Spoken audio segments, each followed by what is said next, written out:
Toujours dans les salons de la préfecture et on est avec ce qu'on va qualifier un survivant, Patrice Vercher, un député LR sortant, réélu. Vous êtes que deux dans le Rhône, vous et Bernard Perrut.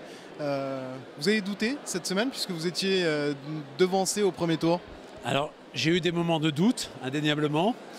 J'ai eu des équipes formidables, des gens, un élan de solidarité et de générosité, des gens qui se sont proposés pour distribuer des trades comme jamais. Et on a pu faire cette remontée assez importante, même si c'est moi qui avais l'écart le plus faible.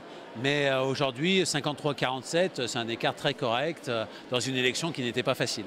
Comment vous expliquez que votre électorat, la droite, ne soit absolument pas mobilisé pour ces élections? Parce qu'on se rappelle, hein, vous aviez 8 députés sur les 14. Ce soir, vous n'en avez plus que 2. Vous avez été balayé quasiment partout dans la métropole. Comment vous l'expliquez? Je l'explique parce que la droite ne s'est pas mobilisée.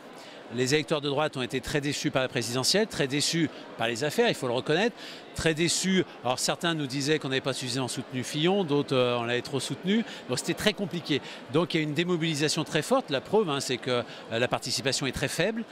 Aujourd'hui il va falloir reconstruire, mais la droite n'est pas venue voter. Moi j'ai pu récupérer sur Écully, notamment et Dardy, des électeurs de droite qui n'étaient pas venus au premier tour, qui sont venus au second tour. Il y a une démobilisation du côté d'En Marche, mais il y a une partie de la droite aussi qui est séduite, il faut bien le dire, par Emmanuel Macron.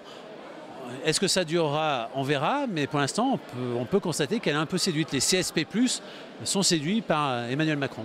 Et vous serez quel député? Un député constructif ou un député d'opposition? Je l'ai dit, je serai dans une opposition constructive, comme j'ai toujours été.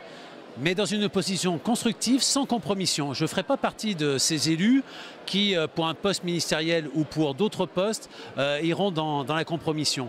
Je serai sûr de mes valeurs, je resterai sur mes valeurs de la droite, sans excès.